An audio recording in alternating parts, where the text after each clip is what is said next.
जय गुरु जी, शुक्राना गुरु जी। संगत जी, आज का सत्संग आप अंत तक सुनिएगा, आपको बहुत अच्छे आंसर्स मिलेंगे। सो जय गुरु जी, शुक्राना गुरु जी। जुलाई 2007 श्री नरेश खंडेलवाला की पत्नी, जो 30 वर्ष से कुछ अधिक की रही होंगी, को ज्वर हो गया था। पता लगा कि उसे डेंगू ज्वर था और उसके गुर्दे प्रभावित हुए थे। गुड़गांव में चिकित्सकों ने उसका उपचार करने से मना कर दिया था क्योंकि उसके प्लेटलेट्स की मात्रा केवल 9000 थी। जैसे ही कि यह अपर्याप्त था, मंगलवार को एक रक्त वाहिनी फट गई और रक्त प्रवाह को रोक पाने में असमर्थ चिकित्सकों ने उसे चिकित्सालय से मुक्त कर दिया। फिर उसे नोएडा के मैक्स चिकित्सालय में प्रविष्ट कराया गया। नरेश के भाई गुरुजी के भक्त थे। ये घटनाएं देखकर वह और उनकी पत्नी अत्यंत परेशान हुए और उन्होंने गुरुजी के एक अन्य अनुयायी को फ़ोन किया और पूछा कि क्या वह उस दिन मंगलवार को ही गुरुजी के दर्शन कर उनको इस समस्या से अवगत करा सकते हैं। उन्हें बताया गया कि गुरुजी तो स्वयं ईश्वर है, वह अपनी शरण में आए हुए किसी को भी कष्ट नहीं होने देंगे। इस अवधि में मैक्स के चिकित्सकों ने भी हाथ खड़े कर दिए। बृहस्पतिवार को नरेश गुरुजी के पास गए। जैसे वह गुरुजी के चरण स्पर्श कर रहे थे, वह अपने को रोक नहीं पाए और उन्होंने गुरुजी को बता दिया कि उनकी पत्नी डेंगू से पीड़ित है। गुरुजी का उत्तर स्वयं में सांत्वना देने वाला था। डेंगू की हुंदा है, चल जा, कुछ नहीं होया उसनू। नरेश जैसे ही चिकित्सालय वापस पहुंचे, उनकी पत्नी के प्लेटलेट्स की संख्या प्रत्यक्ष परीक्षण में ऊपर बढ़ने आरंभ हो गई। 12,000 से 30,000, 30,000 से 50,000, 50,000 से 1 लाख, 1 लाख से 1,50,000 आदि। गुरुजी के आशीर्वाद से उसके शरीर में उपचार की प्रतिक्रिया प्रारंभ हो गई थी। चिकित्सालय में ही एक रात को वह चीखती हुई उठी। उसके आसपास सबने पूछा कि क्या हुआ। उसने स्वप्न देखा था कि 3 काले मनुष्य उसे खींच कर ले जा रहे थे और वह बचाने के लिए पुकार रही थी, किंतु उसके सब और खड़े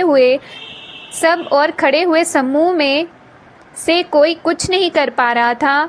फिर उसने गुरुजी को पुकारा, गुरुजी आए, यमदूत चले गए और वह बच गई। ये स्वप्न उसने 2 बार देखा और उसे प्रतीत होने लगा कि उसे गुरुजी ने ही जीवन दान दिया है। केवल वह ही ऐसा कर सकते हैं। ऐसे 1 सप्ताह में उसे चिकित्सालय से मुक्ति मिल गई और फिर उसके गुर्दे ठीक करने के लिए उसे डायलिसिस पर डाला गया। आज वह माँ, पत्नी और बेटी तीनों की भूमिका निभा रही है। गुरुजी ने यमदूतों को वापस भेज दिया। क्या कोई और ऐसा कर सकता है? सो जय गुरुजी, शुक्राना गुरुजी। संगत जी, आंटी जी का सत्संग यही समाप्त होता है। सो जय गुरुजी, शुक्राना गुरुजी। शिव पुराण का 3रा अध्याय, बिंदु ब्राह्मण की कथा। श्री सूत जी बोले, शौनक सुनो, मैं तुम्हारे सामने एक अन्य गोपनीय कथा का वर्णन करूंगा, क्योंकि तुम शिव भक्तों में अग्रगण्य वेद वेताओं में श्रेष्ठ हो। समुद्र के निकटवर्ती वाशकल नामक गांव है, जहां वैदिक धर्म से विमुख महापापी मनुष्य रहते हैं। वे सभी दुष्ट हैं एवं उनका मन दूषित विषय भोगों में ही लगा रहता है। वह देवताओं एवं भाग्य पर विश्वास नहीं करते। वह सभी कुटिल वृत्ति वाले हैं और किसानी करते हैं। विभिन्न प्रकार के अस्त्र शस्त्र रखते हैं। वह उस बात से पूर्णतः अनजान है कि ज्ञान, वैराग्य तथा संदर्भ ही मनुष्य के लिए परम पुरुषार्थ है। वह सभी पशु बुद्धि हैं। अन्य समुदाय के लोग भी उन्हीं की तरह बुरे विचार रखने वाले हैं। धर्म से विमुख हैं। वह नित्य कुकर्म में लगे रहते हैं एवं सदा विषय भोगों में डूबे रहते हैं। वहाँ की स्त्रियां भी बुरे स्वभाव की हैं, पाप में डूबी, कुटिल सोच वाली और व्यभिचारिणी हैं। ये सभी व्यवहार तथा सदाचार से सर्वदा से शून्य हैं। वहाँ सिर्फ दुष्टों का निवास है। वाशकल नाम के गांव में बिंदु नाम का एक ब्राह्मण रहता था। वह अधर्मी एवं महापापी था। उसकी स्त्री बहुत सुंदर थी। उसका नाम चंचूला था। वह सदा उत्तम धर्म का पालन करती थी, परंतु बिंदु वैश्यगामी था। इसी तरह कुकर्म करते हुए बहुत समय व्यतीत हो गया। उसकी स्त्री काम से भी पीड़ित होने पर भी स्वधर्म नाश के कलेश के भय से सहकर भी काफ़ी समय तक धर्म भ्रष्ट नहीं हुई, परंतु आगे चलकर वह भी अपने दुराचारी पति के आचरण से प्रभावित होकर दुराचारिणी ने और अपने धर्म से विमुख हो गई। इस तरह दुराचार डूबे हुए उन पति पत्नी का बहुत समय बीत गया। वैश्यगामी दूषित बुद्धि वाला वह ब्राह्मण बिंदु समय अनुसार मृत्यु को प्राप्त हो नरक में चला गया। बहुत दिनों तक नरक में दुखों को भोगकर वह दिव्य पर्वत पर भयंकर पिशाच हुआ।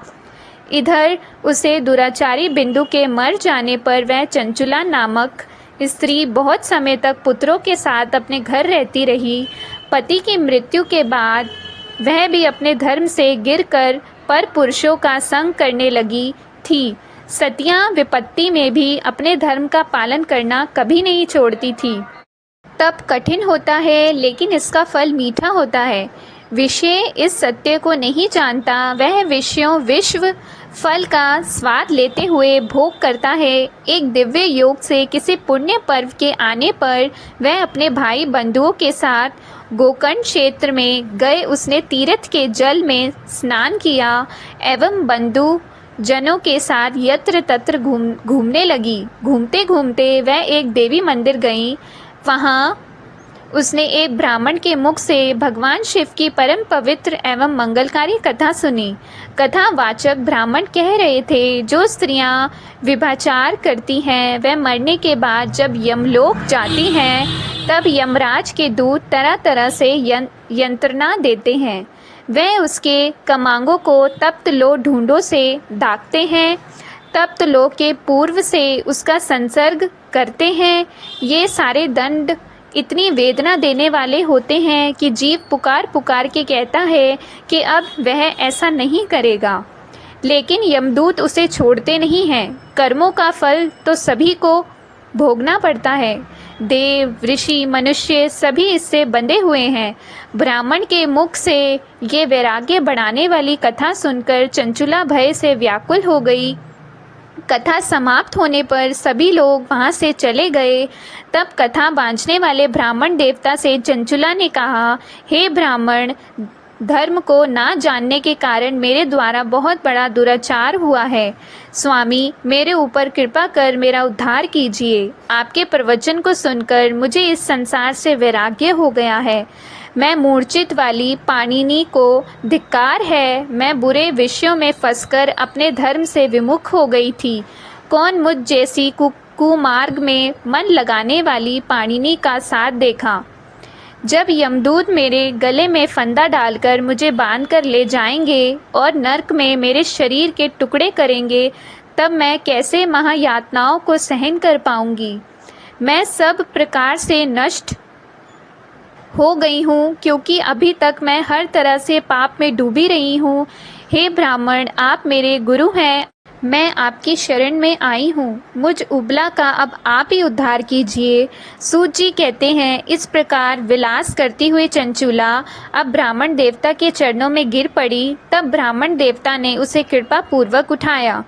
जय गुरु जी, शुक्राना गुरु जी।